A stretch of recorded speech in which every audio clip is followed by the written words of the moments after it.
You guys are good to go. All right. Good afternoon. I'm Kathleen Fitzgeorge. I'm the co-chair of the Lee County Bar Association Criminal Law Section. Thank you so much for coming. We have definitely a treat here today. This is Tracy Red. She's a local criminal defense attorney. I've known Tracy for a long time. She has a great practice. Just to give you a little background, she's a 1996 graduate of the University of Miami School of Law. She was a certified legal intern in the 11th Circuit. Was that for the Miami Public Defender's Office? Assistant public defender in the 17th Circuit, and then here in the 20th, where I worked, where I first met her. She moved to Fort Myers in 2001, and since 2002, she has been in private practice, taking all kinds of cases. She's done some civil work, but she has tried everything from misdemeanor petty theft to capital murder. She is now exclusively, and has been for many years, exclusively in criminal defense. She has tried countless trials, county and circuit, bench and jury trials, and as I said, everything up to capital murder. So she definitely has a passion for representing people, defending the Constitution. She is relentless in her pursuit of justice and fights tirelessly for her clients. We're very pleased to have her and her leave no stone unturned mentality here. So we look forward to hearing a little bit. She is married with 2 sons and enjoys boating and reading and exercising. Anything to get your mind off some of the work things that we can all relate to. So please help me welcome Tracy Red. Thank you. See some all familiar faces, really. The subject I'm going to talk about really doesn't have a whole lot to do with the practice of law. It's more of the consequences of the practice of law, and stuff that I've experienced myself throughout the last 25 years. Thank you for that introduction. It saves me a little bit of telling you about myself. But burnout is something that I'm very passionate about, lawyer burnout. I've suffered from it, having my own practice, raising a family. It's not easy, as you know, to be a criminal defense lawyer, or even being in the criminal field, if, even a prosecutor, if that's your thing. It's not easy. The caseloads are very high. There are lots of cases. Most cases are difficult to win. If you're going to win, generally the case goes away. So the prosecution usually goes forward on the more difficult cases. Unfortunately, here in the 2nd DCA, and Chris Costin can talk more about that someday, the law is really not on your side here. And the clients really do have some unattainable goals and expectations of us.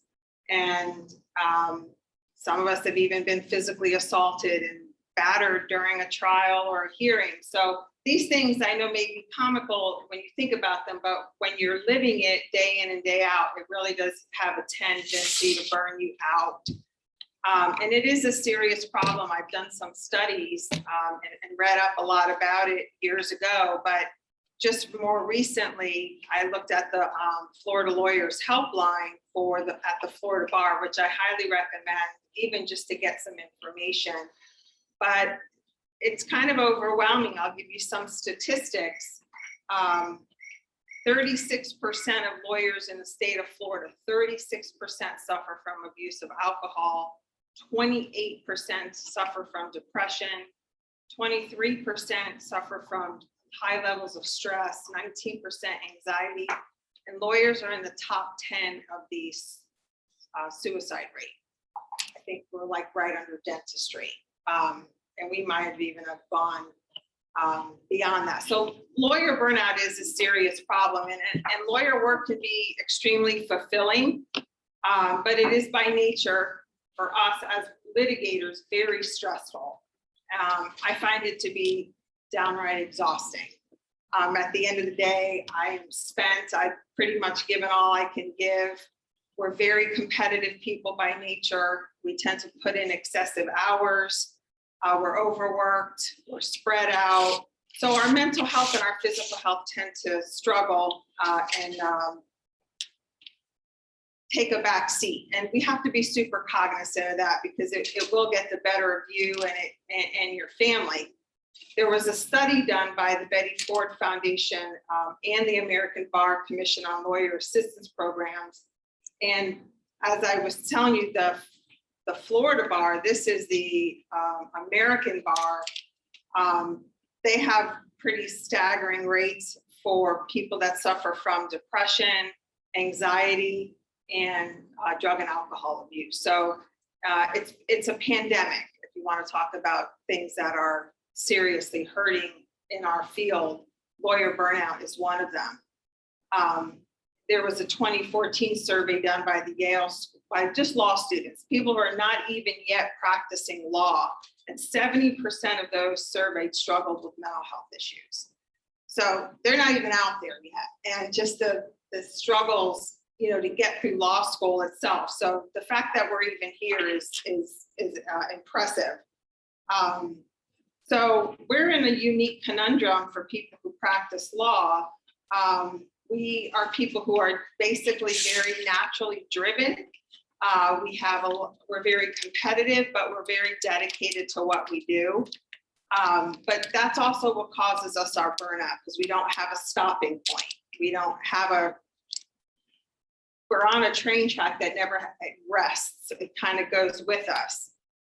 And for those who work, and I have a high caseload and I'm in private practice, but I know those who work for like the public defender and the statewide prosecutor's office and those caseloads are very high and you have very little control on how much caseload you get.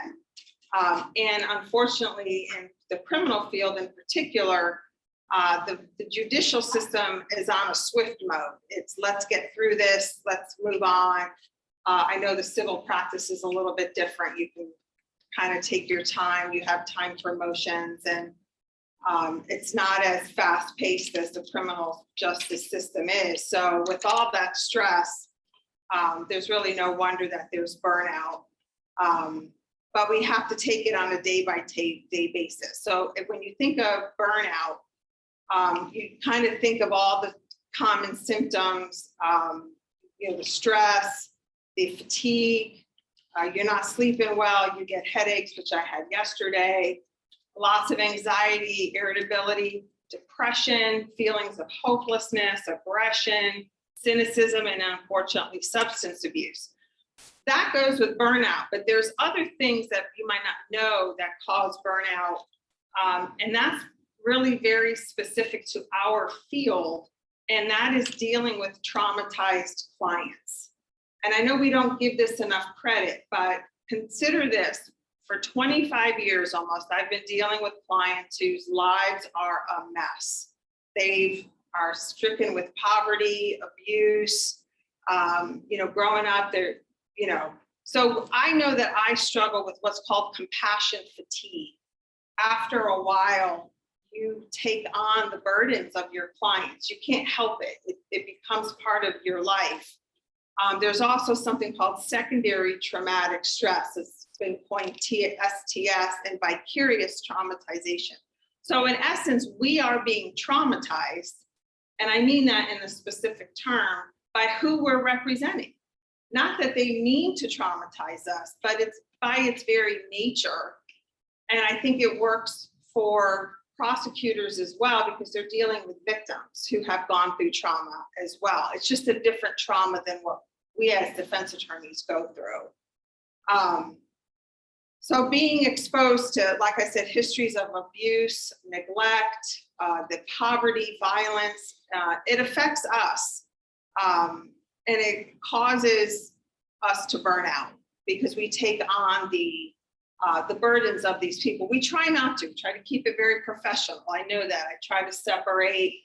Their lawyer. I'm not here to fix their family problems. But you get all that anyway, whether you want it or not, they're going to tell you their history. And it's hard to shut that off. So There was a survey done by Pace University in the early 2000s that literally compared criminal defense attorneys to mental health providers and social services workers. And they were determining who suffered more from this secondary traumatic stress. And defense attorneys ranked far higher than any of those other fields. So it's a real issue. I know I can't say I retired. For most of you who know this, I retired 5 years ago. I was done. I had put in my 20 years and I just could not deal with things going on at home. My son had some medical issues that needed to be addressed. And I literally was burnt out. I could not go through one more case. And I knew I had reached that point. I had turned 50. It's a new, I just was at that point in my life where I felt all of these things: compassion, fatigue, the traumatic stress. I did feel like I just couldn't give anymore. And I have a passion about that feeling because it caused me to retire and deal with things without having to deal with work. I did some substitute teaching. I took some time off.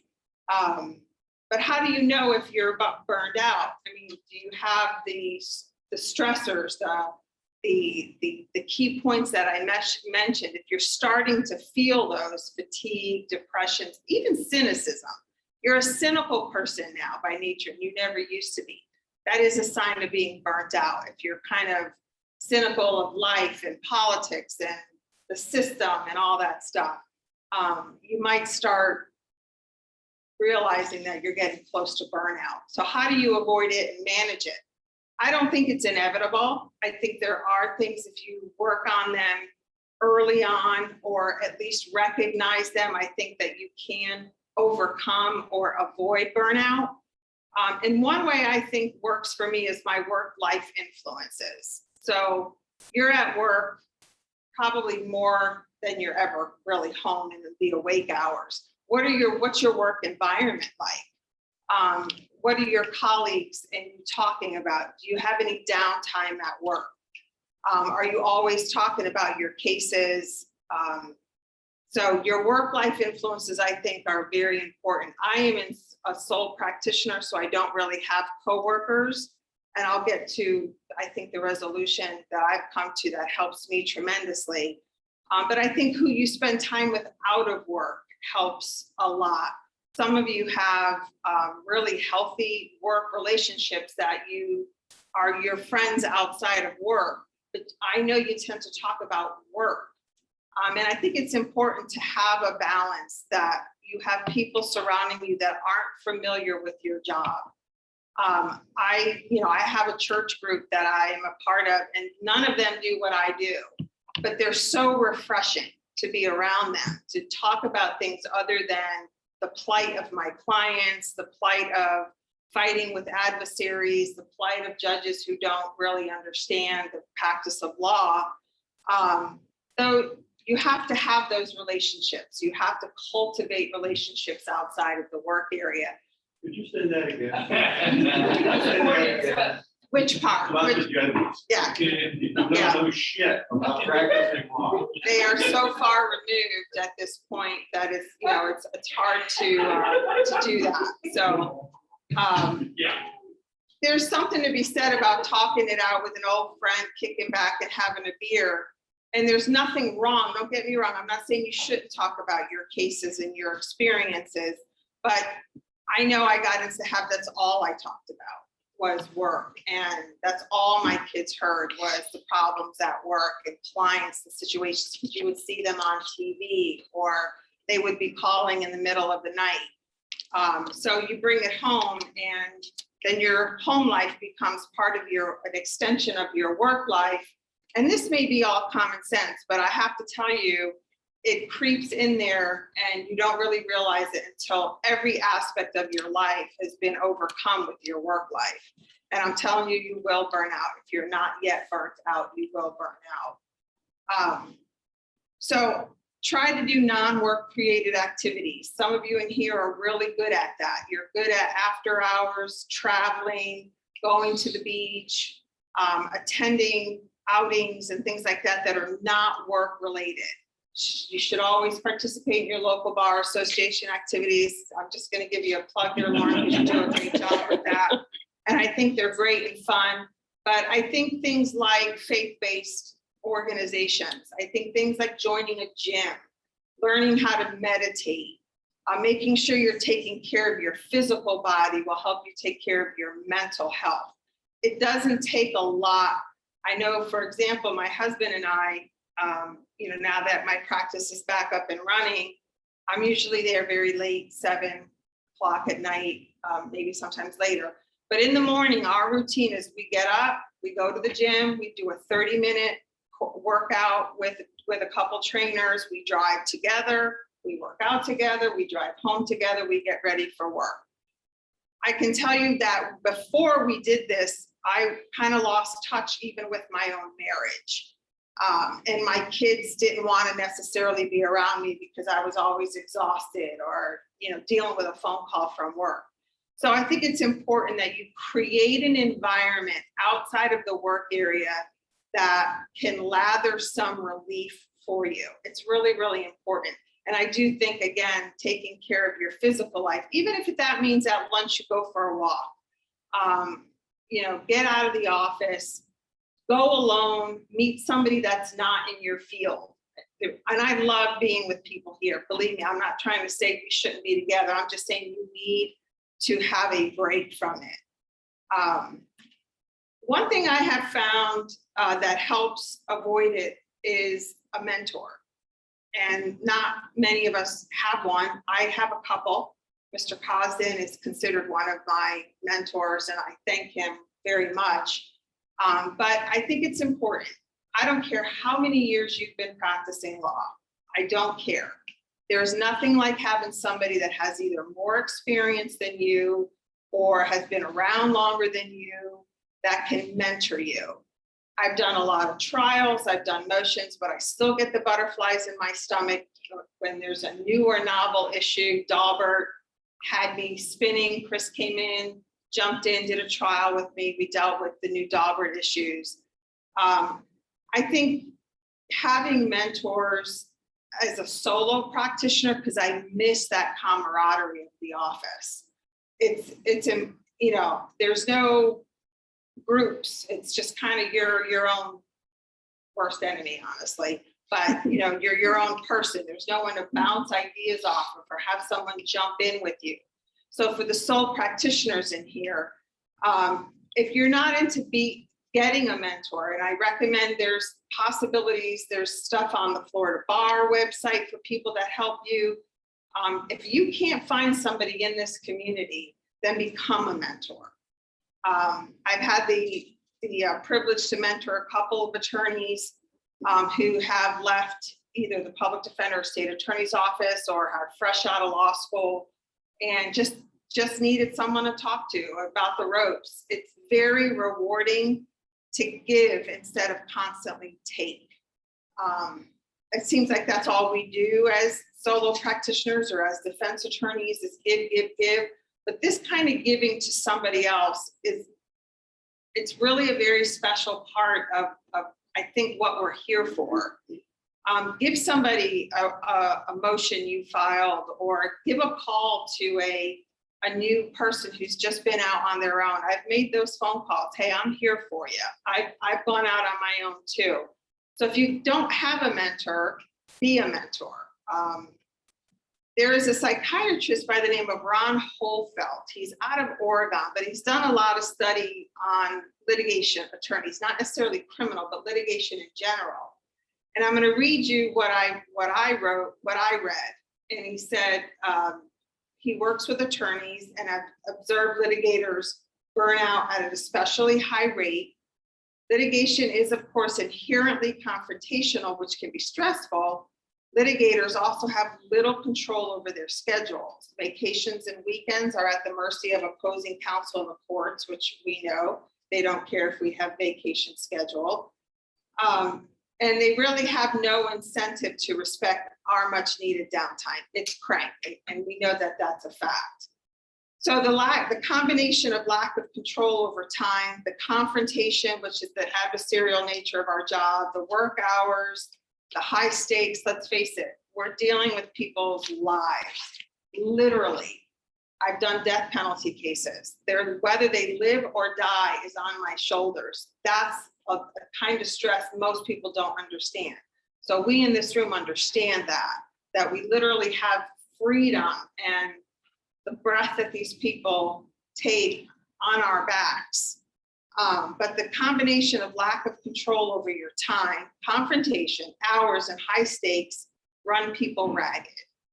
It's simple and effective. An experienced, tried and true colleague, a mentor, I call them, even a retired person to mentor you, not just with legalese, but with coping skills.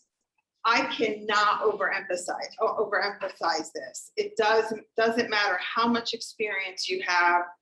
I always have questions. I always have a scenario I want to spring by Chris or someone else in the community that may be thinking better than me or have more experience than me in that area. Mentors, when chosen well, provide valuable experience and confidence that can be lacking even in the most experienced of lawyers. So I know I'm kind of harping on that, but I really do believe in it. I think we're here for each other. I don't think we take advantage of each other in a positive way that we can be as a community of lawyers. I can speak for the private bar. It's very competitive, but there, and there's always that temptation. My docket is full, my drawers are full of files, but I can just take one more and you do the math. Okay, they're bringing in this much money. But what I've learned from my previous burnout is now I say no. I'm at my maximum capacity. I have how many homicide cases, what's got 16,000 pages, what's got 20,000. I say no, and I go down the hallway and I open the door and I say, I have a referral for you. I call up somebody who's new in the field of private practice and say, would you like this case? It's a good feeling to know you're helping somebody who is trying to get started.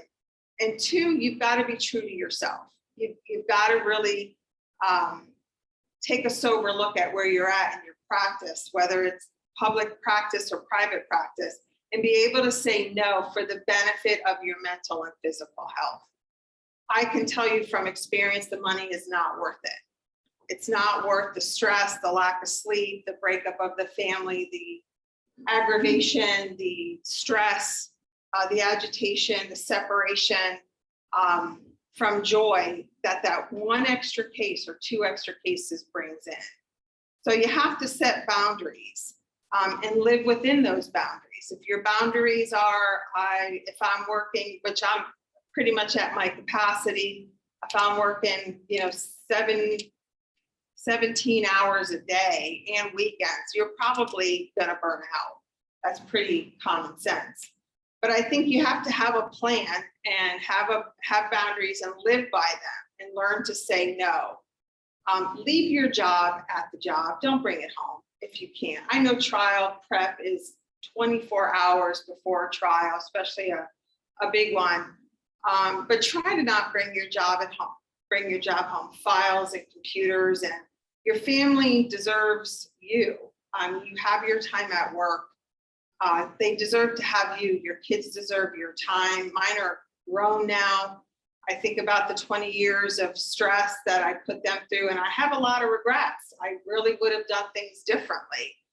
But for the money that we made, I look back and I go, it really wasn't worth it. My kids can sit down and give me examples of how stressed and they were little, and they remember me talking about a high profile case that I couldn't get off my mind and how hard the prosecutor was to work with, or the judge was giving me, that's what they remember. And that hurts me because I've done so much other stuff in their life, but they remember this part.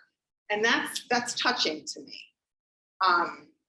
So you have to develop a fully separate life instead of passions that permit some respite from the day-to-day of criminal defense or criminal practice. What makes you happy? You have to sit down and say, really, what makes you, for some people, it's just sitting on the beach reading a book. Other people like to go out shopping or go have a drink somewhere. Do that.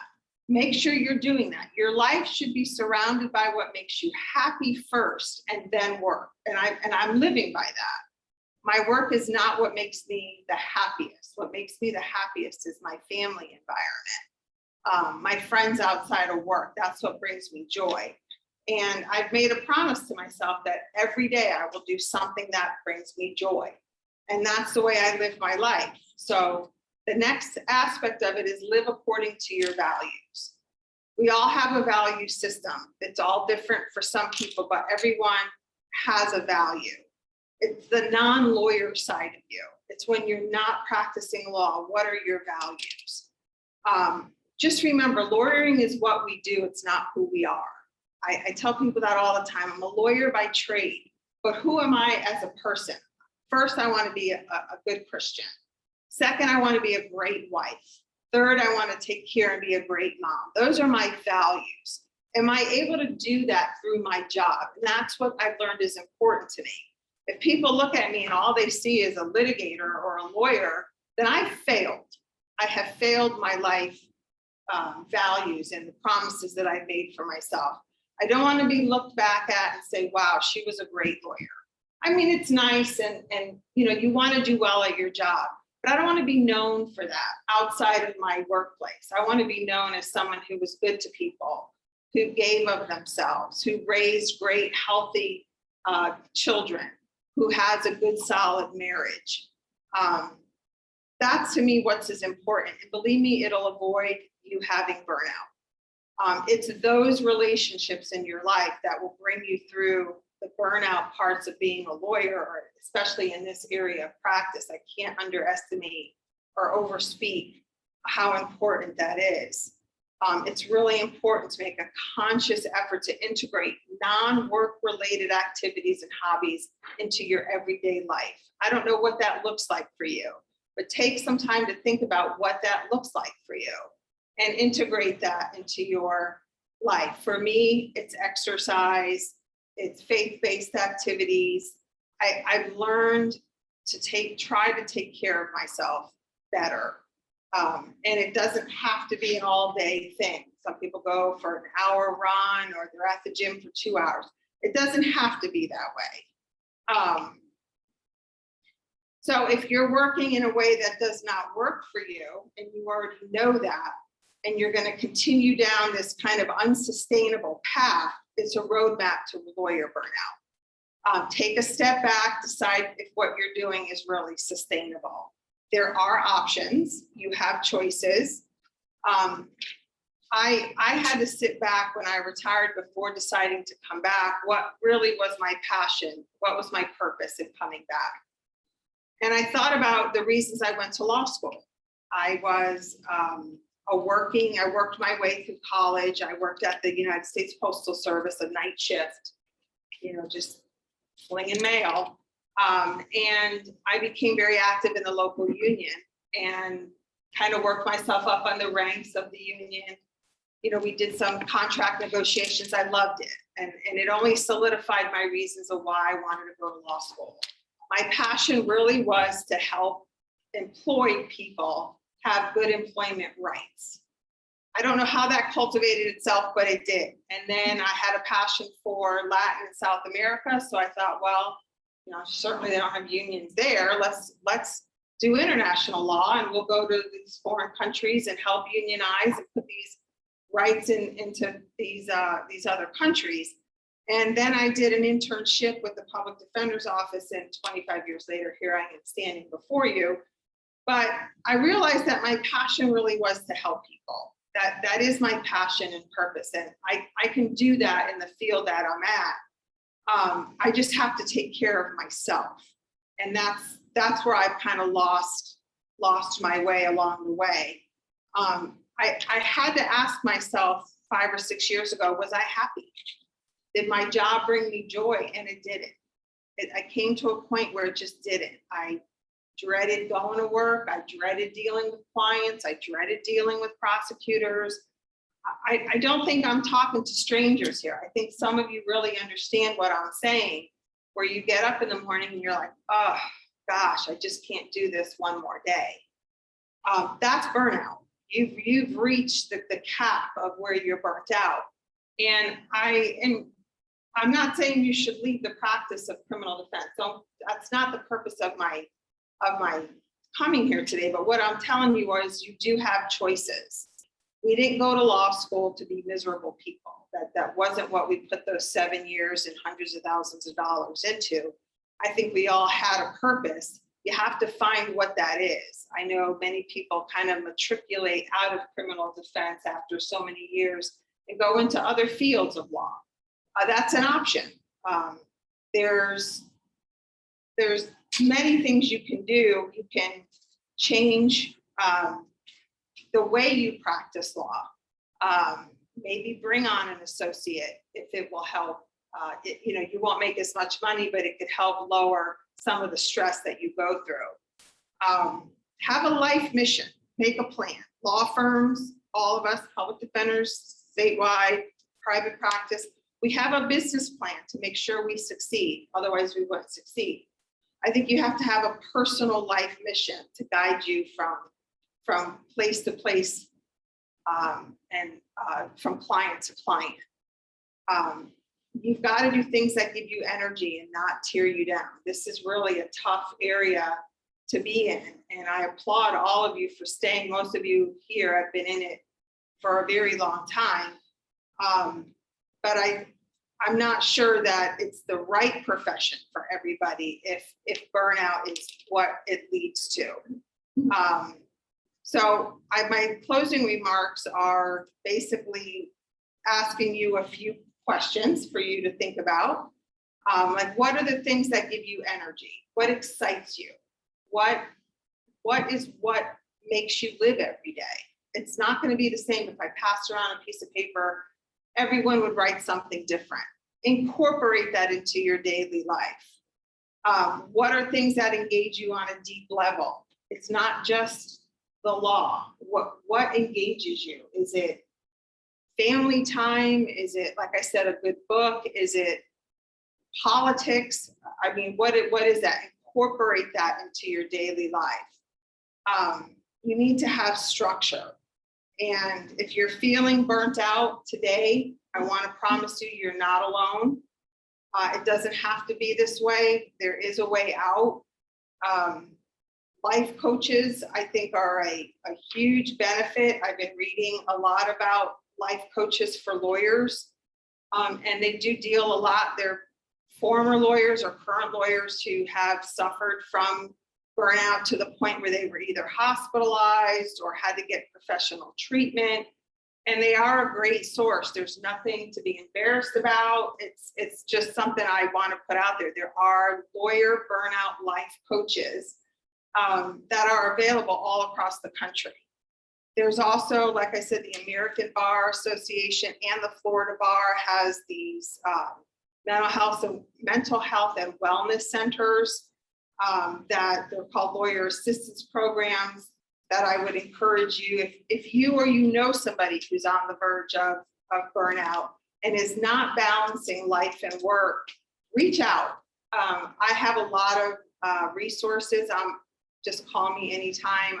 I'd love to be a source for anyone who needs it, anyone who needs a mentor, or you know of somebody who's new in practice. I know there's been a few who have opened up practices. I call them, almost every one of them, when they go into, if I know them, I'll call them and say, hey, I heard you're hanging a shingle. Let me know if you need something, a motion, someone to talk to, you need coverage because you're covering 5 different counties and locations, call me. I put a lifeline out there. Do that for your colleagues. Believe me, it goes a long way. Thank you.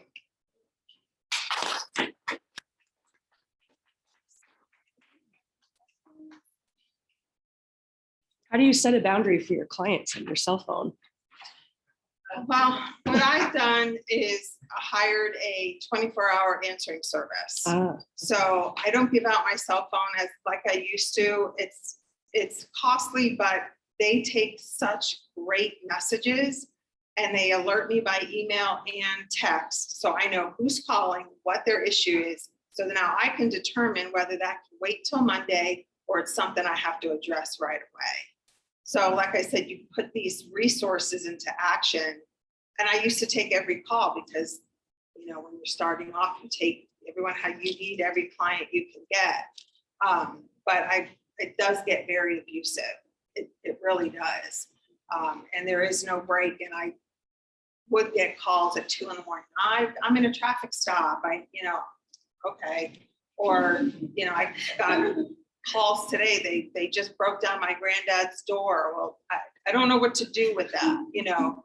But the answering service will take great messages for me after hours. I mean, the phone's on during hours. So that's one way I do manage it. And I have found that to be invaluable for anyone in private practice. I can give you the name of that company I use, but they do a great job. Yeah. Kind of a unique experience where my mentor had us just fall apart. And going through that, I mean, that was incredibly difficult for me. From the start, and just watching that and trying to help him, which then put my job in jeopardy. Like, you know, I still reflect that and go, what happened? Yeah. You know, because I've watched it over the years, you know, in office and whatnot, people coming and telling me what happens to them, and I'm always like very weary of it. Too. That in itself has been really difficult. I don't know. Well, I think, you know, why it's so passionate for me is because, you know, I've been through it. I know that feeling where you just can't get up in the morning and just go to another client. Like you just can't do it. And that was exacerbated by health issues, with very serious health issues with one of my children, that I just couldn't balance both him and work. So I chose him, and I have no regrets for that. But it's very difficult to watch somebody deteriorate, but the signs are there. People will generally be noticeable. It's not a silent killer. I think it starts off that way, the burnout does, where it's kind of a personal thing, but there's signs and symptoms that you can watch somebody crash and burn. And that's why I'm telling you, there's a lot of resources out there to help people that could avoid that so they have a better work-life balance. It's devastating. And some of us never recover from it. We just don't. We just become cynical, or we give up law altogether. And I don't think that's necessary. I think that, you know, there's other fields of law that are rewarding but less stressful. I happen to love litigating. I love the courtroom. So sitting in a desk in an office pushing paper isn't going to work for me. Maybe when I'm 60 or 65 and I don't want to litigate that much anymore, that might be an option. But anything is better than the symptoms of burnout. So you've seen it and you see how devastating it can be. I mean, I've experienced it to a certain extent as well. And I find that it wasn't the act of going to work, but I would go to work and I would do anything but cases. I mean, I do administration and whatnot. So yeah, I would do anything else. I would, you know, all of a sudden. Yeah, I got a lawyer now. Back to it. I still get an occasion excited about it. Yeah. You know, I do find myself saying things like, I am never taking you as a client again. That's right. Like that. And I do. I think one of the things when I came back, I did draw the line on certain types of cases that I'll take. You know, it's my privilege to be able to do that. I'm not rude about it. It's just if we get a call for certain types of cases, we just refer them out and just say, we're sorry, we can't take this case right now, or we have a conflict. I mean, we're really good at figuring it out. But there are some cases that I am not super passionate about. And I have the privilege of doing that. So there's nothing wrong with it. If cases or areas of practice in the field are not healthy for you, then don't do them. I know in the public defender's office, you don't really get a choice, but I think you know, for those of us. Ask someone else to do something that I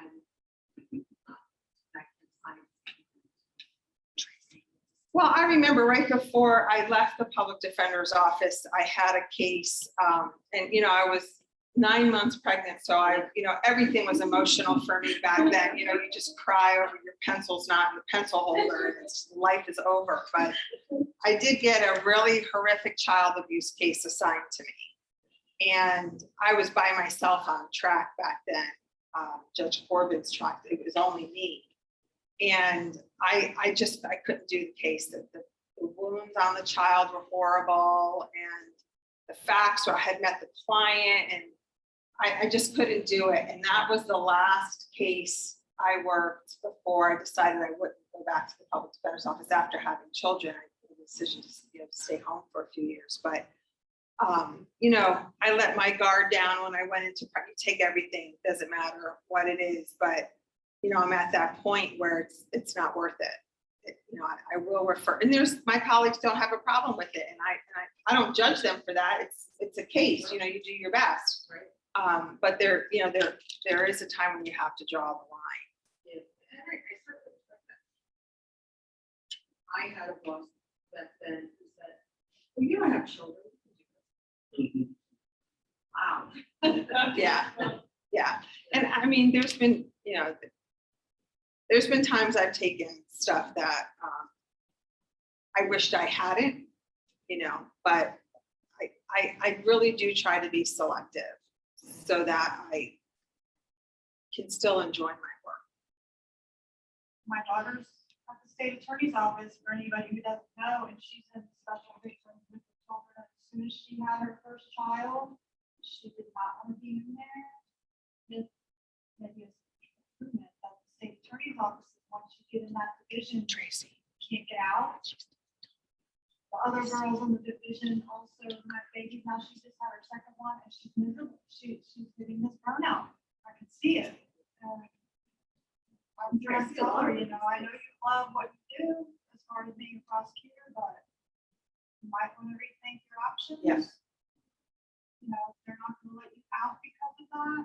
That's right. I mean, they have to see this pattern with the women that are in there that then have children, and all of a sudden it's just too difficult. It is very So difficult. when they put a woman in there, they actually just put a man in there. They Like did. Charlie in there. They did. But yeah, it's They don't things care. like that. Yeah. Well, it's a problem having worked over there. When those spots open up, nobody wants to take them. And they'll say, hey, go there for 6 months, but they don't have somebody else to take the spot after 6 months. Because it's such, Yeah. even from the other side, such hard, terrible work. Well, they're gonna lose good people. because Well, they are can't losing keep good doing They it. keep people in. Right. They can't keep doing it. Can't keep them there. So, this is a good lesson or good, speaking thing for leaders of the offices to come to as well. Yeah. And keep that in sight. It does affect the morale of the office when It is, especially like, I love felony terms. You think the homicide division that I run we should handle all the capital sexual batteries because they're really hard. And I say they are. Do you want to take all the baby victims and baby right. it's like I hate to hardline that way, but yeah, it's all hard. Yeah, it is hard. And that's why I'm trying to say you have to have a balance. What we do is very unique in the area of law itself. But it doesn't have to burn you out. I wanted to thank Javaris Leapart bail bonds when he's in the back there. He provided lunch today. Very well-respected bondsman and businessman in the community. So if you ever need somebody or anyone's looking for bondsman, please use Javaris Leapart. Thank him for the food. Thank you, Spencer. He has to be in court. I do too. 1 o'clock. Oh. Yeah. Plus, we took a very dark turn in this conversation. I'm backing away slowly. It's a balance. Anyway, thanks again for your attention. Thank you.